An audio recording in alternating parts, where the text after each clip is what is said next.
Good morning. Thank you all for joining us. We're going to talk today a bit about the Russia investigation. And you know, there have always been two Russia investigations. There's the one that is searching for that most elusive of creatures, collusion. And it's run by the special counsel, Robert Mueller, and the Justice Department, and the Senate Intelligence Committee. And we hear about it 24/7. It's on everywhere in the news. But then there is a second Russia investigation, and that is the one looking into what the United States government, what its intelligence agencies and law enforcement agencies did in targeting a presidential campaign in 2016. And we have here two men who have played key roles in looking into that. Representative Devin Nunes of California,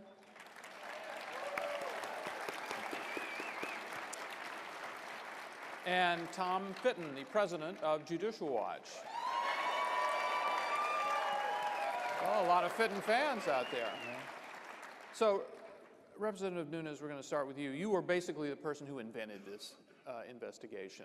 You started it, and you've seen it through to a number of revelations. And I'm going to ask you an open-ended question. Where do you think it stands now? Your committee spent yesterday questioning Michael Cohen behind closed doors. Yeah. And I want to ask you where you think things are going now. Well, from the very beginning of this investigation, it was a narrative. It was a narrative that was created to first go after a presidential campaign and be kind of an October surprise. That's really what it was about. So it was the Clinton campaign with their dirty ops. And then, sadly, what we discovered is they fed that into the FBI, and then it was used against a presidential campaign and then now a sitting administration. So you have to look at everything as almost like a movie script, like a fictional movie script. So you brought up yesterday.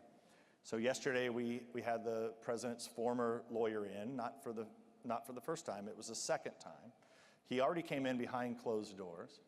He was already busted for lying to Congress. But what you saw yesterday, it was behind closed doors, Byron. And why was it behind closed doors? Because they want it to be secret, so that then they can run out and they can talk to all the mainstream media who are in search of that ever-elusive collusion, conspiracy, obstruction animal. I want to be clear, you held it, because the chairman decided to, in this secret room called a SCIF, where you can discuss the most classified information. And Michael Cohen does not have a government security clearance, right? So he can't discuss, he doesn't have classified information. And your members, you know classified things, but you can't tell Michael Cohen because he doesn't have a clearance. Right, so it's a way to, so the audience understands, it's a way to keep everything secret, even though there's nothing that Michael Cohen knows that would be classified, and there's nothing that we could share with him that would be classified. So that's why I say this was all about building the narrative out, because what do they want to have? Even though Michael Cohen, we asked over and over, you know, at least what you saw publicly, and even his lawyer last night said that he's not changing his position. He testified a year and a half ago that he had no evidence of collusion, conspiracy, or obstruction. It's still the same today. His lawyer said so last night on television. But what he did say now is that there's this, I mean, you have to really wear your tinfoil hat to believe this, that there's a secret code that Donald Trump talks in, and that's what Michael Cohen knows. Right. Right. That's it. Now, I want to come to Tom, who basically you're a leader in doing this sort of investigation outside of government. And you have perfected the art of using a lawsuit to try to shake loose information. So what are you trying to shake loose right now? Well, we want to know about the deep state effort to overthrow the President of the United States. You know, in many ways, it's remarkable. The President is a crime victim. He was targeted illegally by the Obama administration.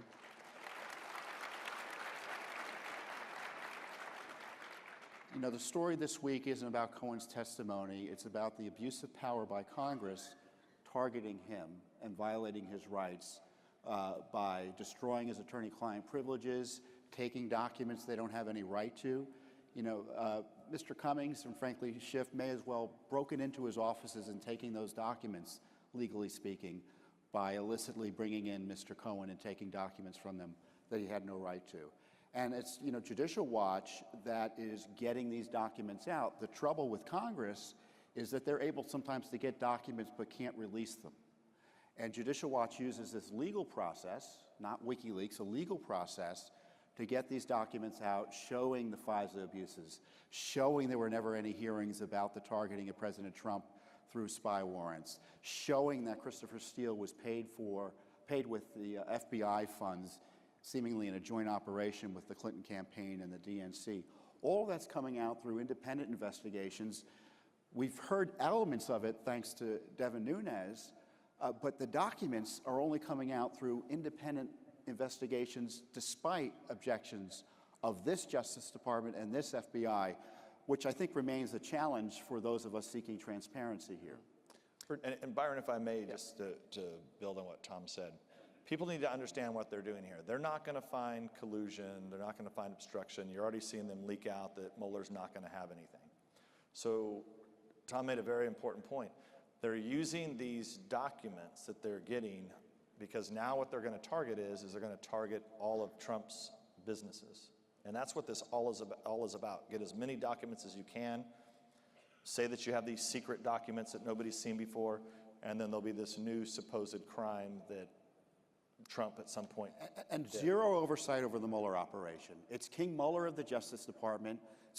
He's one of the reasons we can't get access to this information. And in terms of an outrage, Mueller has been a zombie investigation for well over a year now. They've known for well over a year there's been no Russia collusion, yet he's been allowed to rampage through the countryside, targeting these ancillary individuals over, in many ways, what are nonsense in prosecutions, and no one's shutting it down. Mueller needs to be shut down, and I'm kind of an outlier here. There's this debate about the report. There's a debate about the transparency of a report. This Justice Department has no business writing reports on the president's conduct as president, his conduct of foreign policy, his decision to fire Comey. We already have one shady dossier, Byron, and we don't need Mueller's operatives who are anti-Trumpers writing another shady dossier for use by their allies on the Hill, again, to try to illicitly overthrow our president. It's not about Russia, it's about protecting our republic. And as far as I'm concerned, Hillary Clinton may as well has gavelled those hearings into session this week, because her ghost is looming over this, because but for this investigation, you can bet she'd be on the dock. Well, these hearings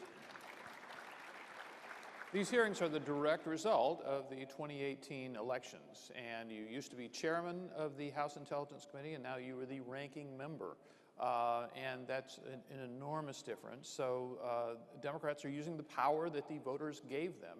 Now, as far as your investigation, how can you carry on without the power that you had as chairman? Well, luckily, the only thing that we don't have now is subpoena power, but we still have the power to continue to investigate. One of the things that I'm going to begin to lay out is kind of the final phase of our investigation. Now, some of that's going to take, the work that Tom's doing is very, very helpful to get documents out. But I think there needs to be, the White House is going to have to ultimately get involved to declassify all documents. And I actually think, I'm not sure that I disagree with Tom. I don't think Mueller has any report to put out that would be worthwhile of anything new. But if he does put out a report, then you're gonna see people claiming, oh, we have to have this public, it's gotta be made public. Right.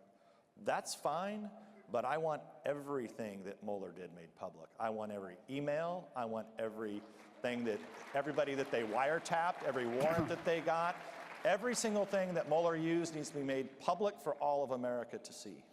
Mueller's not going. Part of the Mueller report is not going to be Strzok's bias, Page's bias, the misuse of the FISA applications. None of that corruption behind the formation and operations of the Mueller investigation are going to be part of this report. And this is why we need Congress, to the extent they're able to provide the oversight. And frankly, that's why we have Judicial Watch, because we're frankly the only ones providing oversight of the Mueller operation, because Congress is AWOL on it largely. And the courts are extremely deferential to the prosecutors of the Justice Department. And this is a big test for A.G. Barr, the new Attorney General. Will he stand up to President Trump, but will he stand up for President Trump and for the rule of law? Let me go now to the Congressman, and looking back on these 2 years of the Trump administration that you were the chairman, I think one of the things that really surprised a number of Republicans outside of Congress was when you began to try to find out what the FBI, what the Justice Department had done in the Trump investigation.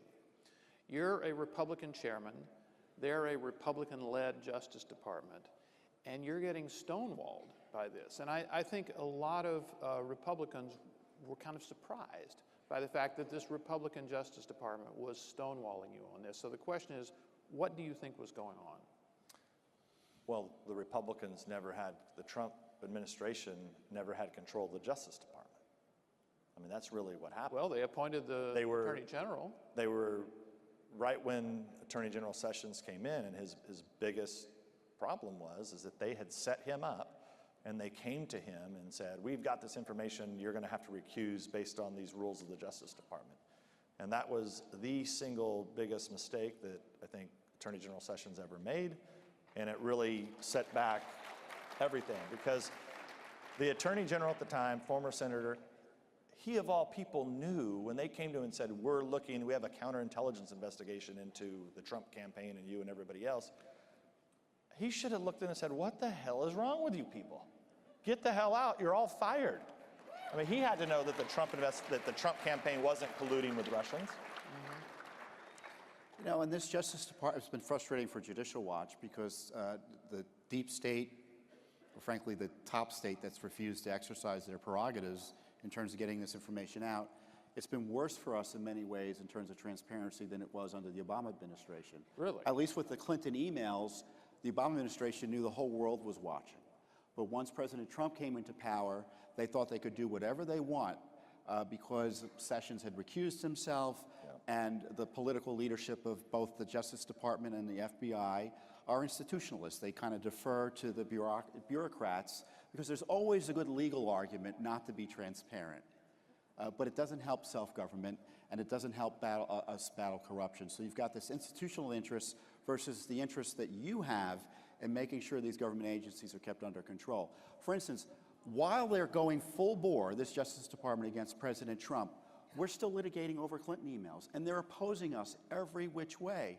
And just recently it was over the objections of this Justice Department that a federal court judge granted us discovery. We'll be gathering evidence.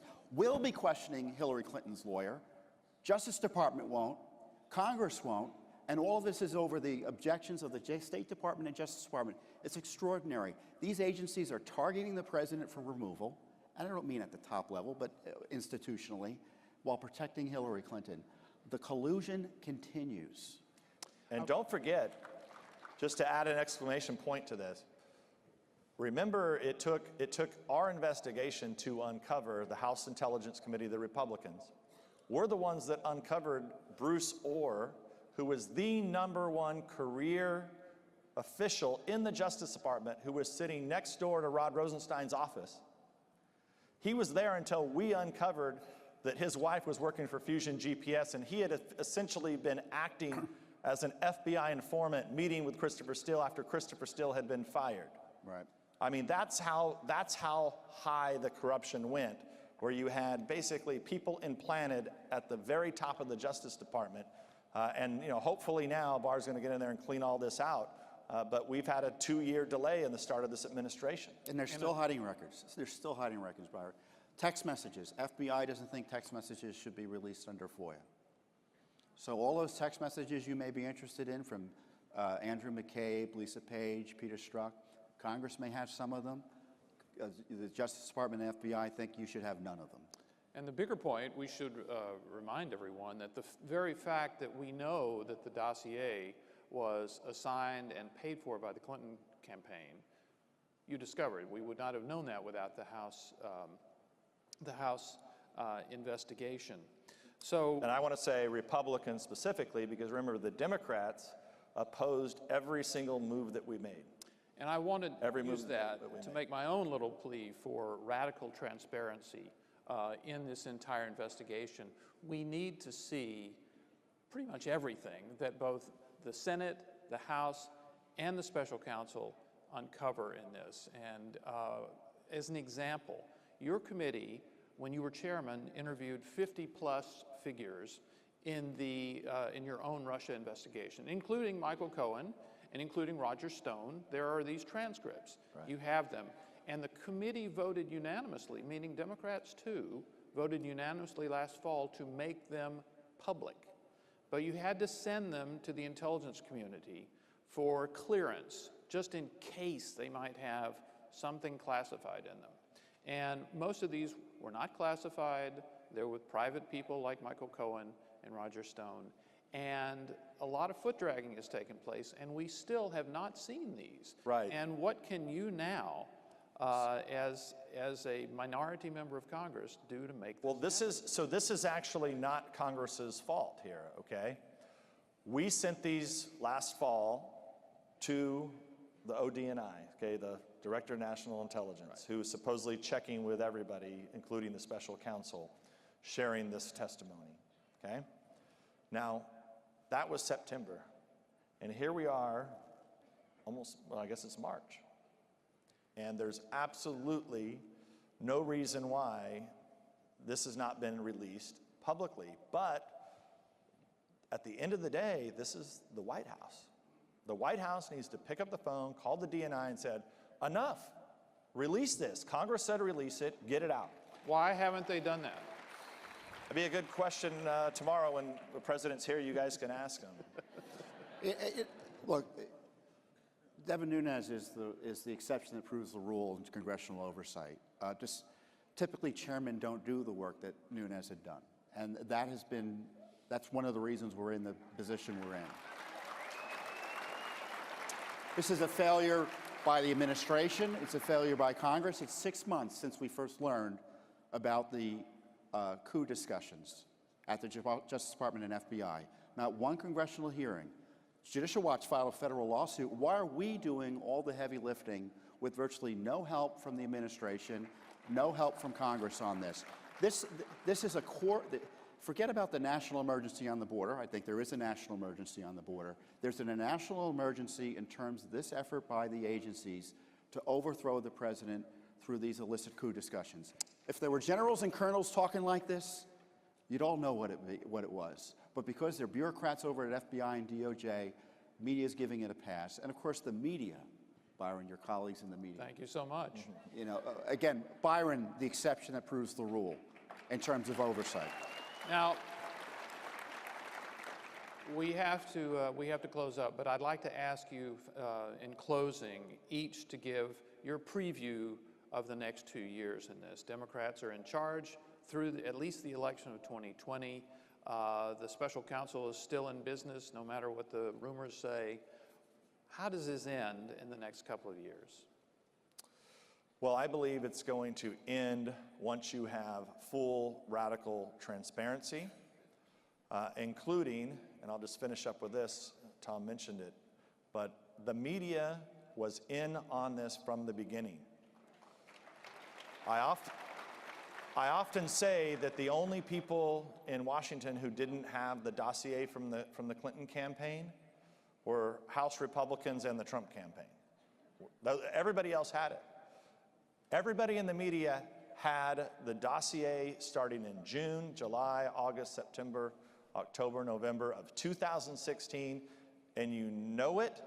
It doesn't take any top secret, or you don't have to surveil anybody. All you have to do is look at the press releases that the Clinton campaign was putting out, the tweets that the Clinton campaign was putting out, and then all the stories that the media was writing that ultimately they turned around and took those reports and fed them into the FBI, and the FBI opened an investigation. So all of this needs to come out. As soon as it does, I think we can get DOJ and FBI back on the road to recovery.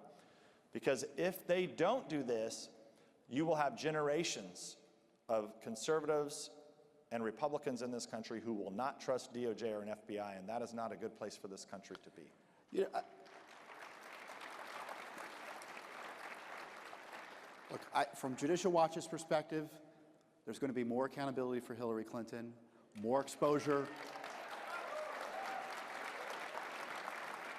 more exposure of the deep state machinations against President Trump. But in many ways, more of the same. But the big X factor is the president, because his direct involvement on these transparency and anti-corruption issues can lead to historic transformation at the DOJ and FBI. If left to their own devices, we won't get the information in a timely enough way, or there won't be sufficient accountability. And the president, I would encourage just to be the best president he can be and exercise the full authority he has to direct the Justice Department, that is not a fourth branch of government, that works for him, to clean house. And his personal involvement, as it was initially with the release of the Nunes memo famously last year, led to the FISA applications being released. His firing of Comey, I'm convinced we would not know what we know about the deep state activities against him but for his firing of Comey that was protecting all of that. More of that will have a big change. And much more to come. I want to thank everybody for coming here and allowing us a little time to talk. Thanks very much. Thank you. Thank you.